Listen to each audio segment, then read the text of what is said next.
নমস্কার বন্ধুরা, বিবি job information YouTube চ্যানেলের পক্ষ থেকে তোমাদের স্বাগত জানাই। আরেকটি নতুন ইনফরমেটিভ ভিডিও নিয়ে আমি তোমাদের সামনে উপস্থিত হয়েছি, যেখানে আজ আমরা নতুন আরেকটি চাকরির বিজ্ঞপ্তি নিয়ে আলোচনা করব। তো যেটি প্রকাশ করা হয়েছে সাউথ ইস্ট সেন্ট্রাল রেলওয়ে থেকে, যেখানে বিভিন্ন পোস্টে নিয়োগ করা হবে। তো অ্যাপ্লিকেশন জমা করার লাস্ট ডেট কবে রয়েছে, এডুকেশনাল কোয়ালিফিকেশান কী লাগবে এবং রিক্রুটমেন্ট প্রসেস কী রয়েছে, সমস্ত তথ্যগুলি একসাথে সঠিকভাবে পাওয়ার জন্য অবশ্যই তোমরা ভিডিওটি শেষ পর্যন্ত দেখবে। এছাড়া ভিডিওটি যদি ইনফরমেটিভ মনে হয়ে থাকে অবশ্যই একটি লাইক করে দেবে এবং চ্যানেলটি সাবস্ক্রাইব করে আমাদের পাশে থাকবে। দেখো, প্রথমেই তোমাদের নোটিফিকেশানটি পাবলিকেশন ডেটটি দেওয়া রয়েছে। তো 1 এপ্রিল তোমাদের এই নোটিফিকেশানটি পাবলিশ হয়েছে।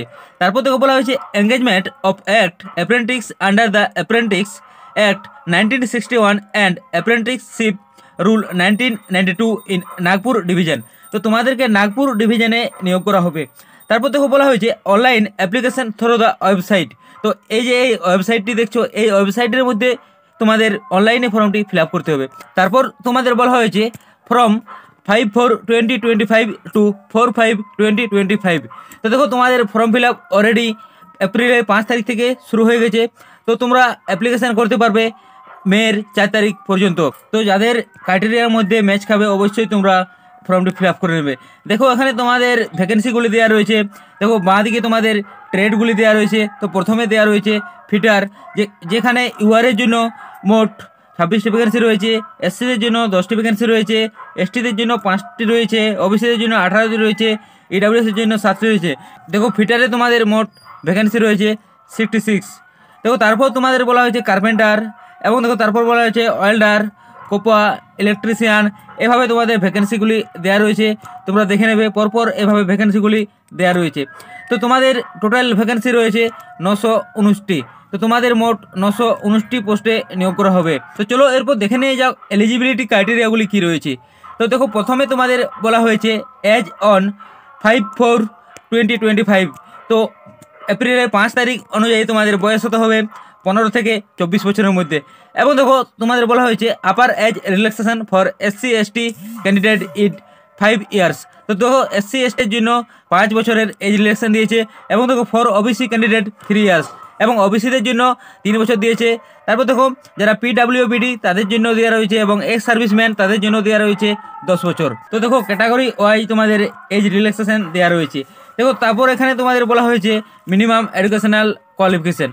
তো শিক্ষাগত তোমাদের যোগ্যতা এখানে বলা হয়েছে। দেখো, বলা হয়েছে matriculation past or equivalent with minimum 50% marks. তো তোমরা মাধ্যমিক পাস হলেই এই ফর্মটির জন্য অ্যাপ্লিকেশন যোগ্য, সাথে তোমাদের 50% মার্কস লাগবে।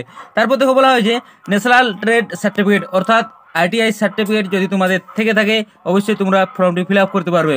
অর্থাৎ মাধ্যমিক পাস সাথে তোমাদের যদি ITI করা থাকে তাহলেই তোমরা এটির জন্য অ্যাপ্লিকেশান যোগ্য। তো চলো এরপর আমরা দেখে নিই মুড অফ সিলেকশনে কি বলা হয়েছে। তো তোমাদের কিভাবে সিলেকশন করা হবে সেটি এখানে বলা হয়েছে। তো এখানে বলা হয়েছে selection will be on the basis of the merit list prepared in respect of all the candidates who apply against the notification. The merit list will be prepared on the basis of percentage of marks in matriculation with minimum 50% plus ITI marks in the trade. তো তোমাদের দেখো, কোনো এখানে exam দিতে হবে না। মাধ্যমিক এবং ITI এর নাম্বারের ভিত্তিতে তোমাদের এখানে মেরিট লিস্ট তৈরি করা হবে। তো তোমাদের দেখো, এখানে সুবর্ণ সুযোগ রয়েছে, তোমাদেরকে কোনো এখানে ইন্টারভিউ বা কোনো এক্সাম দিতে হচ্ছে না, সরাসরি তোমাদেরকে মেরিট লিস্ট করা হবে নাম্বারের ভিত্তিতে। তো দেখো, যাদের যাদের এই ক্রাইটেরিয়াগুলি ম্যাচ খাবে অবশ্যই তোমরা ফর্মটি ফিল আপ করে নেবে। তো ঠিক আছে বন্ধুরা, ভিডিওটি আমি এখানেই শেষ করলাম। যদি ভিডিওটি ইনফরমেটিভ মনে হয়ে থাকে অবশ্যই একটি লাইক করে দেবে।